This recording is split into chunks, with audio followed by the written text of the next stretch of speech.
सर्वप्रथम माँ सरस्वती और भारत माता के चरणों में कोटि कोटि प्रणाम। आज वार्षिकोत्सव और आशीर्वाद समारोह के पावन अवसर पर आयोजित इस पवित्र अमृत कार्यक्रम में विराजमान जनता के हृदय सम्राट और गांव में विकास की गंगा बहाने के लिए सदैव तत्पर रहने वाले हमारे मुख्य अतिथि महोदय परम सम्माननीय सरपंच साहब महोदय जी कार्यक्रम की अध्यक्षता कर रहे, मन वचन और कर्म से सदैव विद्यालय हित और छात्र हित में समर्पित भाव से कार्य करने वाले परम सम्माननीय प्रिंसिपल साहब अनिल कुमार जी बोराना साहब, मंचासीन अतिथिगण महोदय और हमारे विद्यालय के सबसे लोकप्रिय सादा जीवन उच्च विचारों के प्रतीक वरिष्ठ लेक्चरर शंकरदान जी सर, संकट मोचक श्रीमान ओम प्रकाश जी सर, मातृशक्ति समस्त अध्यापिकाएं महोदया जी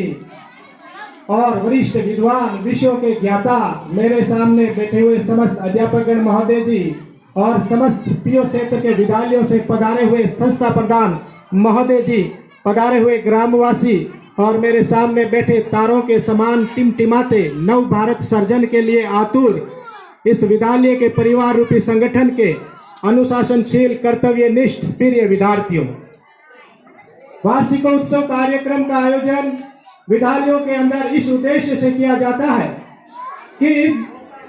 ये विद्यालय केवल विद्यालय नहीं है बल्कि शिक्षा के मंदिर है। यहाँ पर हिंदुस्तान के भारत देश के भावी विद्यार्थियों के जीवन की आधारशिला को रखा जाता है, देश के भावी नागरिकों का निर्माण किया जाता है। इन विद्यालय के अंदर, इन शिक्षा के मंदिर के अंदर न केवल विद्यार्थियों के लिए केवल उनके शैक्षणिक पक्ष का, केवल उनके शैक्षणिक उन्नयन का कार्य नहीं किया जाता है बल्कि उनके अंदर सामाजिकता के गुणों का विकास करने के लिए, उनके जीवन के सामाजिक पक्ष का,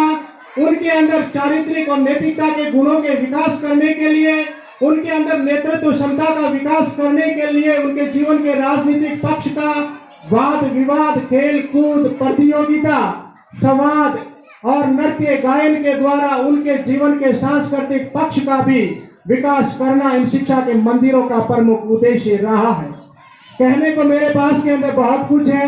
लेकिन समय की पाबंदी है, इसलिए मैं सीधा कक्षा 12 के ऊपर ही आ जाता हूँ।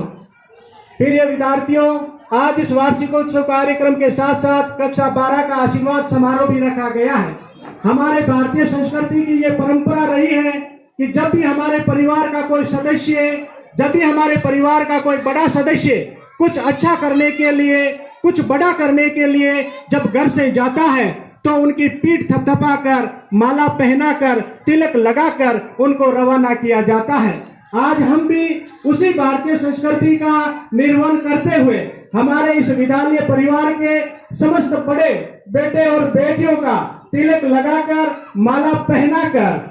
पीठ थपथपाकर, खूब सारा आशीर्वाद देकर के उनका मनोबल संवर्धन करके उनके जीवन के अग्नि पथ पर सफलता के नए आयाम स्थापित करने के लिए, कामयाबी हासिल करने के लिए हम उनको रवाना कर रहे हैं। जिस कक्षा 12 का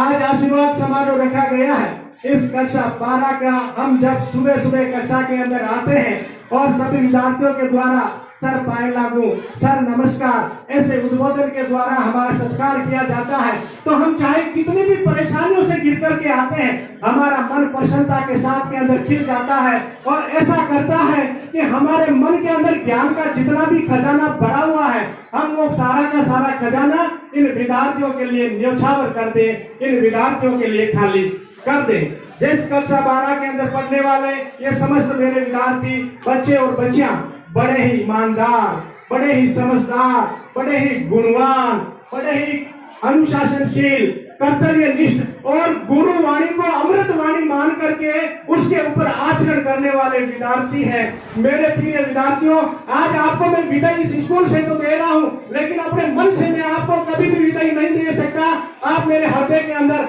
हमेशा से रहोगे, हमेशा विराजमान रहोगे। मेरे प्रिय विद्यार्थियों, जिस कक्षा 12 की मैं बात कर रहा हूँ, इस कक्षा 12 अनेक गुणों से भरी हुई है। अन्य ऐसे गुणों से भरी हुई है कि इनके नाम का मैं क्लास टीचर बनकर के अपने आप के ऊपर गर्व महसूस करता हूँ, अपने आप के ऊपर फक्र महसूस करता हूँ कि मुझे इस कक्षा 12 का कक्षा अध्यापक बनने का गौरव प्राप्त हुआ था, जिन बच्चों के नाम के अंदर भी अनेक सारी विशेषताएं निहित है। अरे जिस कक्षा के अंदर भगवान जगदीश का नाम लेकर के स्वयं जगदीश अध्ययन करने के लिए बैठते हो, जहाँ कुल के दीप का नाम लेकर के स्वयं कुलदीप अध्ययन करने के लिए बैठते हो, जहाँ भगवान कृष्ण का नाम लेकर के स्वयं गोपाल अध्ययन करने के लिए बैठते हो, गोविंद अध्ययन करने के लिए बैठते हो, और परम पूज्य देव श्री गणनाथ विनायक भगवान गणेश भगवान का नाम लेकर के स्वयं गुणेश अध्ययन करने के लिए बैठते हो। अरे जहाँ पर विनम्रता की देवी रिंकू का नाम लेकर स्वयं रिंकू अध्ययन करने के लिए बैठती हो, जहाँ सागर की प्रसन्नता की देवी सरोज का नाम लेकर स्वयं सरोज अध्ययन करने के लिए बैठती हो, जहाँ खेत खलियानों के अंदर प्रसन्नता लाने वाली प्रसाद का नाम लेकर के दो वर्षा अध्ययन करती हो, जहाँ पर सागर के रत्न सुनील का नाम लेकर के दो सुनील अध्ययन करते हो, जहाँ पर पृथ्वी के सम्राट महिपाल का नाम लेकर के दो महिपाल अध्ययन करते हो, जिस कक्षा के अंदर नेत्र की गरिमा बढ़ाने वाली ज्योति का नाम लेकर ज्योति अध्ययन करती हो। अरे ऐसी कक्षा का कक्षा अध्यापक बनने का सौभाग्य कब प्राप्त होगा? ऐसी कक्षा का कक्षा अध्यापक बनने का सौभाग्य मुझे ये मिला है, इसे मैं शायद जीवन के अंदर कभी भी नहीं भुला पाऊंगा। और मुझे इसी सब के साथ के अंदर विद्यालय के अंदर प्रसन्नता बिखेरने वाली श्रीमती भारती मैडम जी, मुझे परमपिता परमेश्वर से इतनी खुशी है कि आप लोगों का कक्षा अध्यापक बनाया, लेकिन उस परमपिता परमेश्वर से मुझे एक शिकायत भी है कि मुझे हिंदी के विद्वान प्रकांड पंडित और सभी विद्यालय के अंदर प्रसन्नता का माहौल बनाने वाली, अरे कितनी भी बुराइयां आ जाए, कितने भी दुख आ जाए, कितने भी संकट आ जाए, लेकिन भारती मैडम के चेहरे से मुस्कुराहट दूर नहीं होती है, उनके चेहरे के ऊपर हमेशा मुस्कुराहट बनी रहती है। मुझे उस परमपिता परमेश्वर से शिकायत है कि ऐसी भारती मैडम के साथ काम करने के लिए मुझे केवल 5 महीने ही क्यों दिए, मेरे लिए तो 5 साल भी कम थे। मैं ऐसी भारती मैडम को सदैव कोटि प्रणाम करता हूँ। एक तो भारत माता है जो सभी को प्रेम और स्नेह देती है, और एक ये भारत माता है